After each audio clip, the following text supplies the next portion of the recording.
अखिलेश यादव की सीट को लेकर सस्पेंस खत्म हो गया है।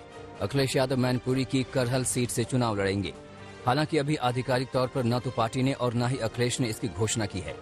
इससे पहले अखिलेश के आजमगढ़ से चुनाव लड़ने की चर्चा थी। मैनपुरी को एसपी का गढ़ माना जाता है, जहां से मुलायम सिंह यादव ने पहली बार विधानसभा का चुनाव लड़ा था। इस सीट पर 2007 से एसपी लगातार जीतती आ रही है। उत्तर प्रदेश में अकेले दम पर चुनाव लड़ने का ऐलान कर चुके भीम आर्मी चीफ चंद्रशेखर आजाद रावण ने योगी आदित्यनाथ को चुनौती दी है। चंद्रशेखर की आजाद समाज पार्टी सभी 403 सीटों पर चुनाव में उतर रही है। चंद्रशेखर ने कहा है कि वो आदित्यनाथ के खिलाफ गोरखपुर की सदर सीट से चुनाव लड़ेंगे, जहां छठे चरण में मतदान होना है। एसपी से गठबंधन न होने के बाद भीम आर्मी ने अकेले चुनाव लड़ने का ऐलान किया था। मुलायम सिंह के साढ़ू प्रमोद गुप्ता ने भी बीजेपी का दामन थाम लिया। औरैया में विधुना से पूर्व विधायक ने कुछ पहले ही इसके संकेत दे दिए थे। उधर कांग्रेस की पोस्टर गर्ल प्रियंका मौर्य भी बीजेपी में शामिल हो गई हैं। इसके अलावा कांग्रेस की विधायक रही अदिति सिंह ने भी अपना इस्तीफा आला कमान को भेज दिया है।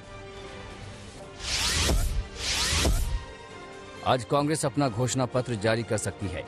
वहीं उत्तर प्रदेश चुनाव के लिए कांग्रेस ने उम्मीदवारों की दूसरी लिस्ट जारी की है।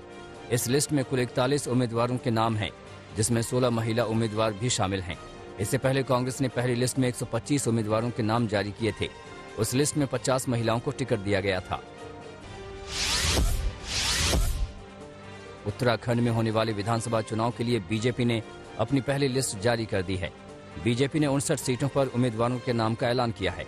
मुख्यमंत्री पुष्कर सिंह धामी खटीमा विधानसभा सीट से ही चुनाव लड़ेंगे, जबकि बीजेपी प्रदेश अध्यक्ष मदन कौशिक को हरिद्वार विस सीट से चुनावी मैदान में उतारा गया है। एक सीट पर उम्मीदवारों की घोषणा अभी नहीं की गई है, जिसमें डोईवाला सीट भी शामिल है। यहां से पूर्व मुख्यमंत्री त्रिवेंद्र सिंह रावत विधायक हैं।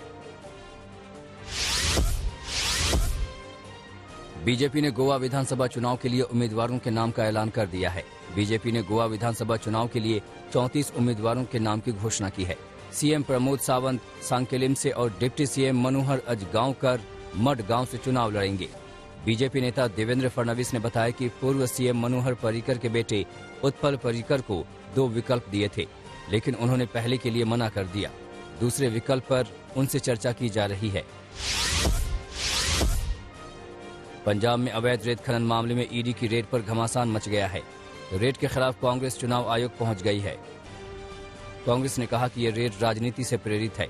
वहीं सीएम चन्नी की छवि खराब करने का आरोप लगाया। कांग्रेस ने कहा कि आयोग ने अपने स्तर पर मामले की जानकारी लेकर सुनवाई का भरोसा दिया है।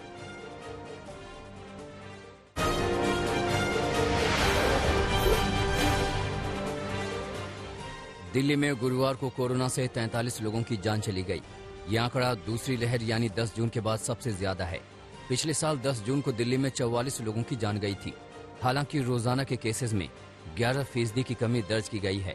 पिछले 24 घंटे में दिल्ली में 12,306 केस सामने आए, जबकि एक दिन पहले यह आंकड़ा 13,785 था।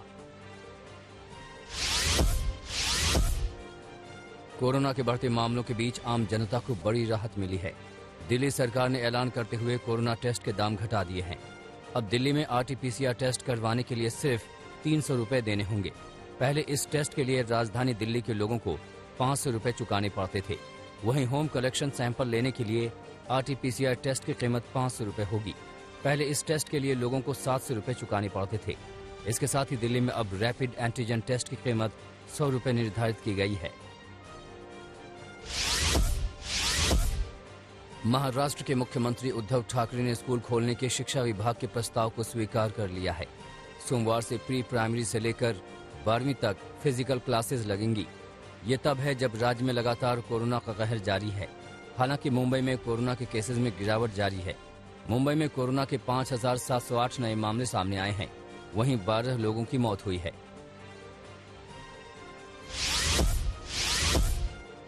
दक्षिण के राज्यों में कोरोना का कोहराम जारी है। केरल में कोरोना के 46,387 नए मामले सामने आए हैं, जबकि 32 लोगों की मौत हो गई है। कर्नाटक में कोरोना के 47,754 नए मामले सामने आए हैं, जबकि 22,143 लोग ठीक हो गए हैं। इसके अलावा 29 लोगों की मौत हो गई है। आंध्र प्रदेश में कोरोना के 12,615 नए मामले सामने आए हैं, जबकि 3,674 लोग ठीक हो गए हैं। इसके अलावा 5 लोगों की मौत हो गई है। इसी के साथ राज्य में एक्टिव मामलों की संख्या 53,871 हो गई है।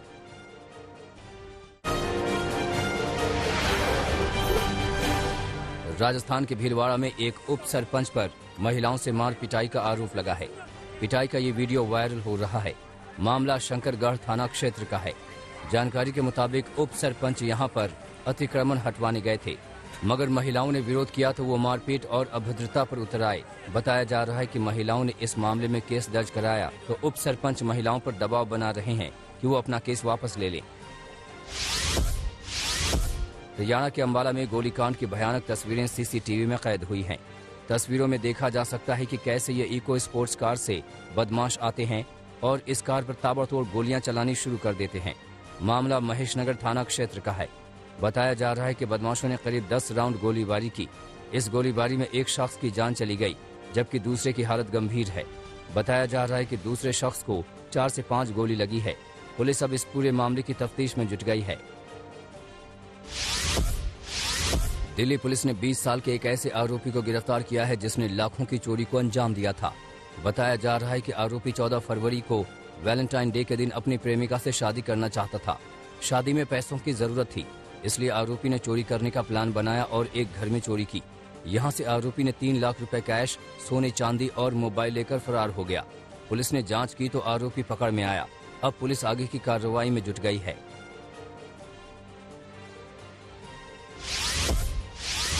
उत्तर प्रदेश के नोएडा में पुलिस ने गाड़ियां चुराने वाले एक गैंग का पर्दाफाश किया है। मामला सूरजपुर थाना क्षेत्र का है। पुलिस ने यहां से 3 आरोपियों को पकड़ा है। आरोपियों के पास से चोरी की 20 गाड़ियां बरामद की गई हैं।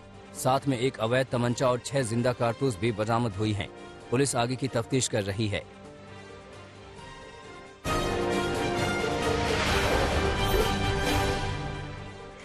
पाकिस्तान के लाहौर में ब्लास्ट, अब तक 4 लोगों की मौत की खबर, 20 से ज्यादा घायल।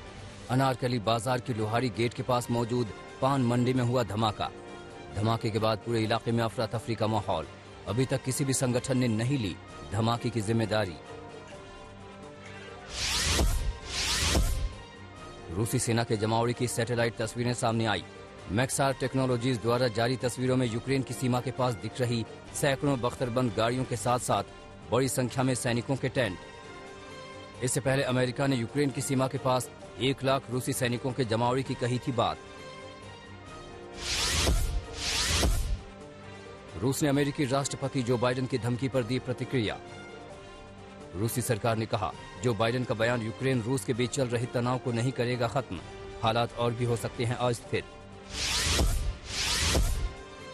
रूसी हमले की आशंका के बीच यूक्रेन के राष्ट्रपति वोलोदिमीर ज़ेलेंस्की ने किया अपने देश को संबोधित। कहा, नागरिकों को मौजूदा हालात से नहीं है घबराने की जरूरत। साथ ही राष्ट्रपति ज़ेलेंस्की ने मित्र देशों से रूस के मुद्दे पर खुलकर अपनी राय देने की अपील की। यूक्रेन से जर्मनी पहुंचे अमेरिकी विदेश मंत्री Antony Blinken. France, Germany, Britain के अपने समकक्ष से की मुलाकात। रूस यूक्रेन के बीच बढ़ते तनाव पर हुई बातचीत। बता दें कि शुक्रवार को जिनेवा में रूसी विदेश मंत्री सर्जेई लावरोव और अमेरिकी विदेश मंत्री एंटनी ब्लिंकन के बीच होनी है मुलाकात।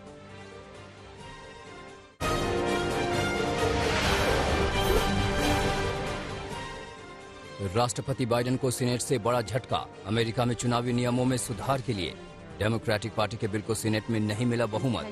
रिपब्लिकन पार्टी ने जो बाइडेन पर बिल को लेकर लगाया पक्षपात का आरोप। 9 वोटों की कमी से बिल नहीं हो सका पास। न्यूजीलैंड की प्रधानमंत्री जेसिंडा आर्डेन ने दिए कोरोना पाबंदियों को सख्त करने के संकेत।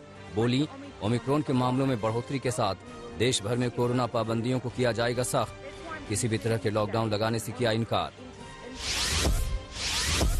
टोंगा द्वीप के पास प्रशांत महासागर में हुए ज्वालामुखी विस्फोट के बाद टोंगा द्वीप में हर ओर दिख रही राख की परत सड़कों से लेकर घरों पर जमी। 2 सेंटीमीटर तक मोटी राख की परत। अब तक 3 लोगों की हुई है ज्वालामुखी विस्फोट में मौत। लंबे समय बाद स्टेज पर लौटे मशहूर गायक एल्टन जॉन। कोरोना महामारी के चलते मार्च 2020 के बाद स्टेज पर लौटे एल्टन। न्यू ऑरलियंस राज्य के लुसियाना शहर में किया शो। दक्षिण प्रशांत महासागर में कोस्ट ऑफ ताहिती के पास मिला 3 किलोमीटर चौड़ा कोरल रीफ। गुलाब के आकार वाले कोरल से भरा है रीफ। वैज्ञानिकों ने पानी के 30 फीट नीचे ढूंढा है ये कोरल रीफ।